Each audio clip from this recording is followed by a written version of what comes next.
واش الخوت تمنى تكون مزيان مرحبا بكم في فيديو جديده قبل بدايه المونديال وبعد فوز المنتخب الوطني المغربي على منتخب جورجيا. شنو هما ابرز الافكار التي يمكن استخلاصها في هذه المباراه؟ اول حاجه كاينين جوج نقاط نحطوهم في بالنا قبل ما نبداو. اولا المنتخب الجورجي ضعيف، ثانيا لعابنا كان الهدف الاول ما يتصابوش فكانوا لاعبين باقتصاد وكيتفاداو الاحتكاكات ما امكن، ونفس الشيء بالنسبه لجورجيا يعني غالبا غنكونوا متفقين معاهم. ثالثا غنزيدها من عندي وهي الركراكي جرب اشياء اراد الوقوف عليها، يلعب نايف اكد في اليمين وسايس في اليسار مثلا عطية الله كظاهر، والواضح ان الركراكي صعيب يعتمد عليه وخاصه من بعد الاداء اللي قدم. كان متوسط ربح نزالات ثنائيه لكن كان ممكن يكون احسن وجاته فرص فين يتالق من غير العرضيات. فمثلا هذه الكره اللي كان متردد وتاخر في الدخول وضاع عليه التسجيل. ثم جبران مكان امرابط، وهنا الا بغينا ندويو على جبران فندويو على الشوط الاول عاد ثنائيته مع امرابط في الشوط الثاني. صراحه جبران عطى بوادر ايجابيه البارح خاصه في الشوط الاول وخاصه والكره برجليه، تمريرات للامام، توزيع بالعرض. لكن نحطوا هذه القضيه في دماغنا انه في الغالب لعب مرتاح وجورجيا قليل فاش كانوا كيضغطوا علينا حتى شي فترات في الشوط الثاني وما كانش بديك الحده. ايضا في استخلاص وقطع الكواري توفق في شحال من مره، كان في الموعد في اغلب المواقف. والشوط الثاني دخل امرابط للمكان ديالو مكان اناحي وجبران زاد شويه لقدام وزاد بان العيب دفاعيا. مثلا هنا تاخر في عمليه الضغط وكان خاصو يتنبأ قبل وتكون وضعيه ديال الجسد ديالو على استعداد للضغط على اللاعب، وادى هذا الشيء الهجمه ديال منتخب جورجيا. ايضا هذه اللقطه بينات البطء ديالو في الارتداد مرتده للمنتخب الجورجي. ثم هذه اللقطه اللي بينات خلل في المنظومه الدفاعيه. هنا ملاح خارج غادي يضغط بطريقه خاطئه خلى الكره فين تدوز للاعب المنتخب الجورجي.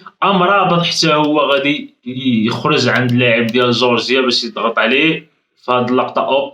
اللاعب ديال جورجيا حسن التصرف دغيا دوز الكره، ثم هذا غادي يتلاعب بجبران. وفي هذه اللقطه يعني ثلاثه ديال اللاعبين الوسط بثلاثه تقصاو. كان عندي تساؤل على امكانيه لعبهم بجوج امرابط وجبران، فاذا كان بنفس هذه الطريقه ديال يلعبوا بجوج ونضغطوا لقدام والاظهره طالعين فعلى ما بان الفكره ما غاداش تنجح الا لعب بشي نظام اخر، نتركوا الكره للخصم ونلعبوا في منطقتنا مثلا ونشوفوا واش غادا تصدق ولا لا. بصراحه ما شفنا في الثلاث مباريات الاخيره مع وليد المنظومه الدفاعيه كيفاش كندافعوا هي اكثر حاجه خلاني. اما اللي بين الا كان غنديروا شي حاجه في هذا المونديال فراه لابد من بصمه زياش. عشمتنا عليه بزاف لا من اخراج الكره في فترات وفي خلق الفرص. اغلب الفرص الخطيره اللي تخلقات في الشوط الاول كانت من جهته، ويكفي نذكروا الهدف وحتى الهدف الاول اللي جا من بعد الصناعه ديالو البوفال في هدف نصير. تتذكرون مباراه باراغواي الاخيره كانت فيها هجمه واحده تقريبا خطيره جات من جهته في ديك التسديده اللي ضربات في البوطو. يعني بالعربيه واقفين عليه واقفين على الاداء ديالو حيت على ما بان في طريقه لعبنا كنعتمدوا عليه بزاف. فهي فرصه ذهبيه ليه، منظومه تساعده على التألق لإرجاع الصخب الإعلامي ليه. وتخيل تألق غياخد الشو بالدوبل وغيبان أن تشيلسي مثلا هما اللي فيهم المشكل وديك القصص الإعلامية غيسوق راسو، وأيضا حتى حنا غيعاوننا باش نخلقوا المفاجأة.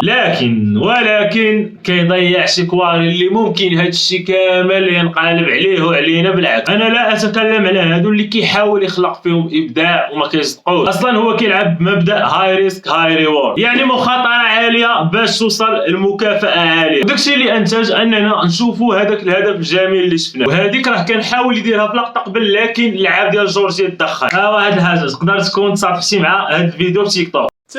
زياش عيان ما لعباش دماغ. كنا خلى هاد اللقطه ضد كرواتي ولا ضد بلجيكا دابا يبقاو دايرين مع البال ما عندو كيدير تيغفلوا. عيان. المهم في تيك توك والبلاتفورمز الاخرين ما تبقاش تاخذني بجديه راه غير كنطلع خاصه في تيك توك في الغالب ديال الوقت كيعجبني نحماق فيه. هذاك الهدف زياش حقا الخصوم غيديروا منه البال بالضغط مثلا على اللاعب ما يخليوش كاع يلعب على راحته ويقدر يدير ديك التسديد، ولا حتى الا بقاو الحراس دايرين معاه البال بحال في الفيديو فهاد المساله عندها بعد ايجابي اخر واللي هو الحارس الا بقى في مكانه يعني المساحه بينه وبين ظهر الدفاع كتكبر ونقدروا نستغلوها. المهم نرجعوا لديك ولكن على الكرات الضائعه واللي هي بحال هادو اللي كيستخلصهم الخصم في وسط الميدان. بحال مثلا هاد الكره في وسط الميدان هنايا التمريره ما تكونش ناجحه وغادي يستخلصها المنتخب الجورجي، لكن لحسن حظ لعابتنا استخلصوها وما جاتناش بهجمه مرتده. في هاد اللقطه عاوتاني في محاوله مع اشرف حكيمي ما نجحتش، جات عند اللاعبين ديال جورجيا خونا غيتخلص من جبران وهنايا مشات الهجمه ديال جورجيا، لكن لحسن الحظ فهادي حكيمي رجع بالزربه. هنا تحولات سريعه في المنتخب البلجيكي ولا كرواتي ولا كندا اللي ابرز نقاط قوتهم السرعه نخلصوها كاش. من الاشياء المقلقه ايضا تمريرات امرابط تحت الضغط، جوج لقطات كان يلبسها في بونو، لكن السيد عنده اشياء ايجابيه من ناحيه لعب الكره للامام. تسجيل النصيري ايضا نقطه ايجابيه، رد ليه الثقه وتهدأ الاوضاع حوله. كان ممكن يسجل هدف اخر لكن ترويض الكره ما ساعدوش على تسديدها في وضعيه جيده، وهنا تاخر التسديد. المهم نحطوها في ديك الخانات تفادى الالتحام مع المدافع. بوفال يا هاد بوفال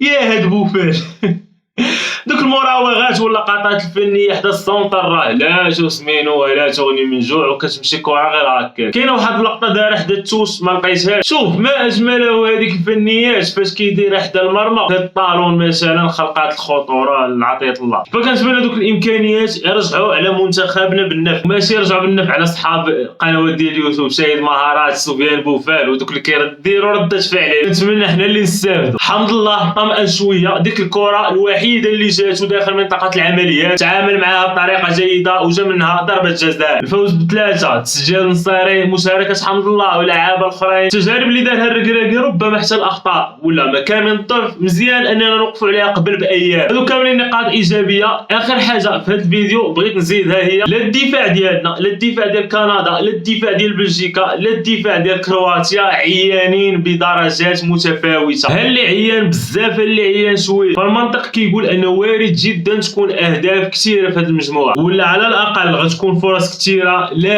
لازم نكونوا حنا حاسمين في استغلالها. لا قدمنا اداء جميل وما درنا والو راه ما غنالوش داك الاحترام الكبير بحال في 2018. هذا الشيء راه الا ما طلعوهاش علينا وتولي لاصقه فينا داك المنتخب اللي كيلعب زوين بدون فائده. المهم نتمناو خير، وشخصيا في الغالب كنكون مع المنتخب متفائل خاصه فاش كيقرب الحدث، واخا هكا كي كانت بوادر كيما كانت. المهم على مولانا يا ربحه يا ذبحه، بالروح بالدم. قولوا لي نتوما واش متفائلين. وهذا ما كان في هذا الفيديو، وفي الغالب ديال الفيديوهات كنسى شي حاجه ما قلتهاش. على مولانا نكون ما نسيتش والو. كنشكرك حيت بقيتي حتى لاخر الفيديو. لايك للتحفيز على المزيد، ابوني اللي ما كنتيش دايره، تهلا ليا في راسك. شوف الفيديو الجاي واش فات توقعات نديرهم ولا بلاش.